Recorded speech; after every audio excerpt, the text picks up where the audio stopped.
এখনকৈ এখনত AGP মনোনীত প্ৰাৰ্থী বীৰেন্দ্ৰ প্ৰসাদ বৈশ্যৰ সৈতে তেওঁৰ সৈতে কিছু কথা পাতিবলৈ চেষ্টা কৰিছোঁ। আজি মনোনয়ন পত্ৰ দাখিল কৰিছে, প্ৰথম প্ৰতিক্ৰিয়া কি অনুভৱ?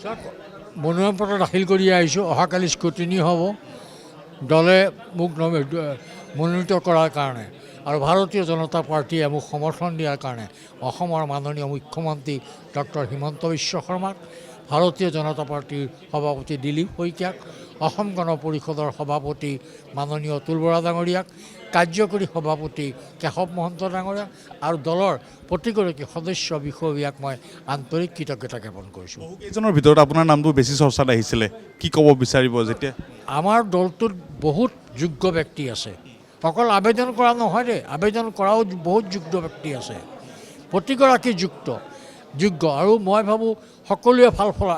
পঞ্চায়তত বহুত ডেকা ল'ৰা জিকি আহিছে, আমাৰ শিক্ষিত মহিলা জিকি আহিছে।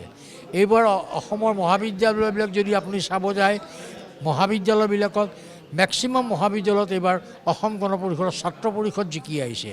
এতেকে দলটো শক্তিশালী হৈছে আৰু শক্তিশালী হ'ব। বহুতে যুৱখিনিয়ে ওলাই আহিবলৈ চেষ্টা কৰে, 26ত তেনেকুৱা কিবা চিন্তা?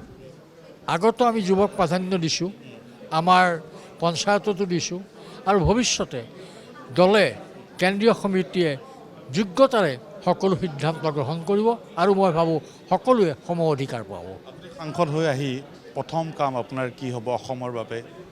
চাওক, যোৱা সদনত অসমৰ কাৰণে সদায় মাত মাতিছিলোঁ, অসমৰ সকলোৱে জানে আৰু মোৰ এটাই প্ৰতিজ্ঞা, কাৰণ মই অসমৰ সদস্য, মইতো বংগৰ সদস্য নহয়, মহাৰাষ্ট্ৰৰ সদস্য নহয়।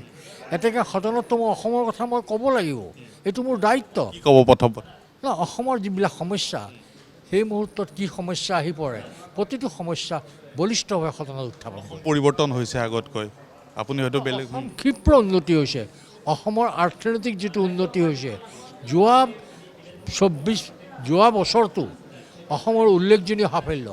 যোৱা বছৰটোতে অসমীয়া ভাষাই ক্লাছিকেল লেংগুৱেজ পালে, চৰাইদেউ মৌমে বিশ্ব স্বীকৃতি পালে, ছেমি কণ্ডাক্ট আহিল, নামৰূপ সাৰ কাৰখানা পুনৰুদ্ধাৰ হ'ল, ব্যাপক অৰ্থনীতিৰ বিকাশ ঘটিল, 1 লক্ষতকৈ অধিক যুৱকে 1 পইচা খৰচ নকৰাকৈ চাকৰি পালে, অসমৰ আলিপদূলিৰ ব্যাপক উন্নতি হ'ল। মোৰ প্ৰশ্নৰ উত্তৰতে মাননীয় মন্ত্ৰী নীতিন গাডকাৰী সদনত কৈছিল, গুৱাহাটীৰ ৰিং ৰোড হৈ যোৱাৰ পিছত অসমৰ আলিপদূলি, অসমৰ ৰাস্তাবোৰ আমেৰিকাৰ নিচিনা হ'ব। এতেকে অসম কিমান আগুৱাই গৈছে তাতে নিৰ্ভৰ কৰে। এই মুহূৰ্তত অসমৰ ৰাজ্যক আপুনি কি ক'ব বিচাৰিব? অসমৰ ব্যাপক উন্নতি হৈছে, ব্যাপক ইনভেষ্টমেণ্ট আছামৰ জৰিয়তে বহু দেশীয় ডাঙৰ উদ্যোগপতি অসমত ইনভেষ্টমেণ্ট কৰিব আহিছে। ইয়াত নতুন কৰ্মসংস্থানৰ সৃষ্টি হ'ব, নতুন উদ্যোগৰ সৃষ্টি হ'ব। আমাৰ ল'ৰা ছোৱালীসকলে অধিক আগ্ৰহেৰে আগবাঢ়ি ইয়াৰ কাৰণে কাম কৰি যাব লাগিব। আৰু এটা বস্তু নিশ্চিত হৈছে হেমন্ত বিশ্ব চৰকাৰৰ নেতৃত্বত, সেইটো হৈছে যে ইয়াত মেধা যদি থাকে চাকৰি পায়। এটা ছাত্ৰ ছাত্ৰীসকলৰ মোৰ আহ্বান, ভালমতে পঢ়া শুনা কৰা, তোমাৰ মেধাৰ ভিত্তিত তোমালোকে চাকৰি পাবাই।